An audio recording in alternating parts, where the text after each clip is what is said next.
my Yeah. reading of that chapter was that you all provide computability as a unifying framework for materialism, but then Yeah. you build up to that argument by saying this, and I'm reading this out more for the listener. Our materialism is fundamentally scientific.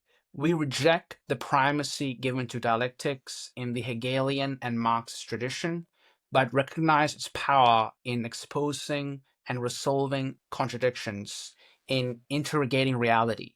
So, Dr. Cockshott, could you explain to us what is the type of materialism that you're putting forward? Because I would say this, I think it is quite different to what I was expecting when I came to this book, knowing that it was written by, you know, generally Marxists. So I'm curious to hear if you could kind of flesh out that a bit.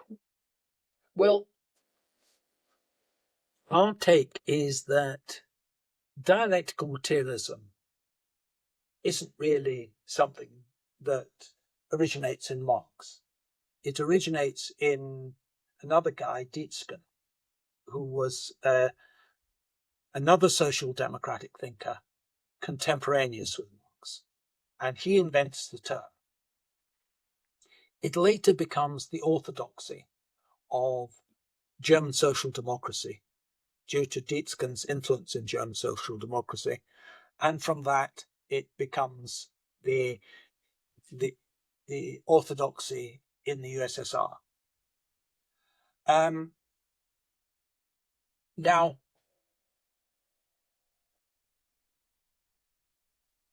we don't think that is actually the key to how Marx operated. Marx starts out as an atomist, as a follower of the Greek atomists. And we think that's where materialism starts. There was a huge prejudice against atomistic materialism in Germany in the 19th century. Enormous prejudice against it. And there was therefore pressure on someone like Dietzken, who was saying he's a materialist, not to appear to be one of these crude British or French materialists, but to have some added secret ingredient of dialectics. And I think this is a particular characteristic of the then historical moment in Germany, of a country that was rapidly modernizing to become a capitalist economy, but still retained large elements of the absolutist superstructure. And this is reflected in the ideological atmosphere in Germany, which is quite different from that which obtained in the United States or in Britain at the time, where the prejudice against materialism really was nothing like the same. And we feel that this has then led to a recuperation of elements of Marxism by what is essentially German idealist philosophy. So you guys attack The Hegel here. Hegelian strength. Yes. And this played out in the USSR in the 1920s in the argument between the mechanists and the de Boernists, with the de Boernists being the Hegelians. And essentially we are defending the mechanist side of that argument. That in order to understand materialism, you start out from the original idea of what exists as atoms in the void. You can call them, atoms just means uncuttable, undividable. There are some undividable things. Now, what Dalton called atoms turned out not to actually be undividable, but the idea that Epicurus and Lucretius had, that there were first bodies, undividable things, is valid. We now say the undividable things are quarks and gluons, etc. But that is the grounding of materialism. But what that mechanistic materialism has always done is explain things in terms of constraints which are fundamentally conservation laws. So you see this first in Archimedes and his static mechanics. It then develops in Newton.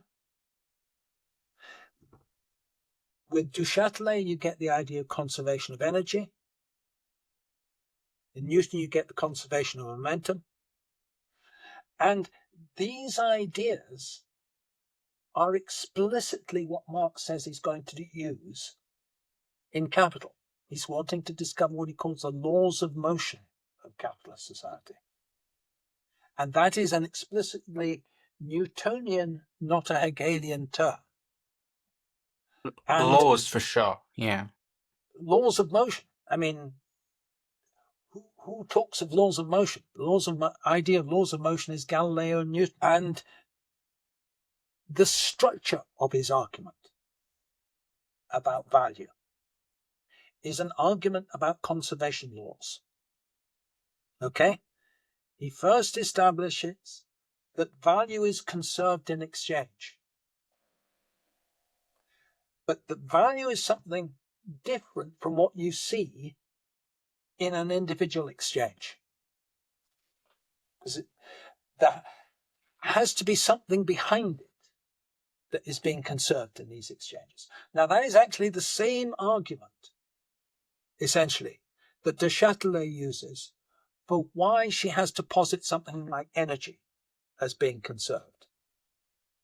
If you consider the velocity with which you have to propel something upwards to reach a height h, the velocity will be proportional to the square root of h.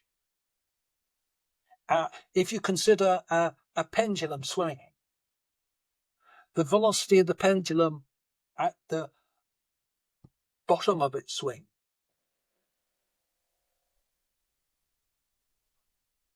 will also be proportional to the square root of h, where you released it from. So there is something being conserved in the movement of a pendulum or a bullet flying upwards. It's free to exchange two things. We now say kinetic and potential energy. But their initial form is different. One is velocity squared and the other is height. But there has to be, if these freely exchange with one another, there has to be something common to them. And that was Du Châtelet's insight.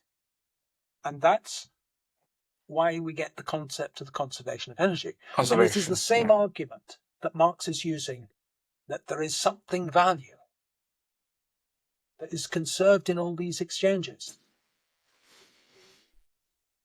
And how then do you explain profit? As profit appears to break the conservation. Surplus belly. So it cannot arise in exchange. It has to arise outside of exchange, because he establishes that exchange is a conservative system. Now, our point is that this whole form of argument is an argument that was only possible due to the advance of mechanistic materialism. And it goes beyond that, because how does he solve the problem of profit? He solves it by making the difference between labour and labour power. And now he didn't invent that.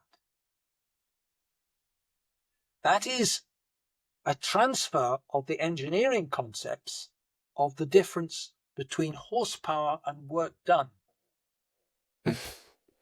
He's directly transferring the ideas which were commonplace in Victorian engineering to the economy. The difference between power as the ability to perform work and work itself. And he uses that to explain profit. So he's taking ideas from mechanics to explain profit. And it's no accident that he was actually attending lectures at the Royal Institution on energy and on the conservation of energy. He took a real interest in this, and this shows through.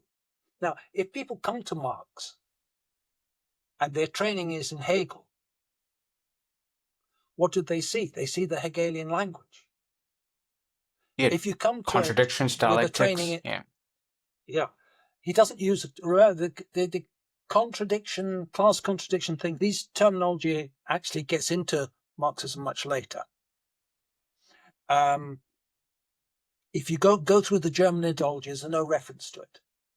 If you come to it from an engineering background, you see different things.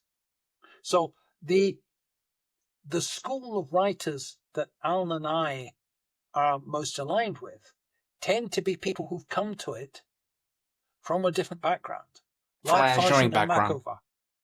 Well, or physical science background or mathematics background. Farshon and Makova, for example, were basically in maths or the maths of physics. Okay, and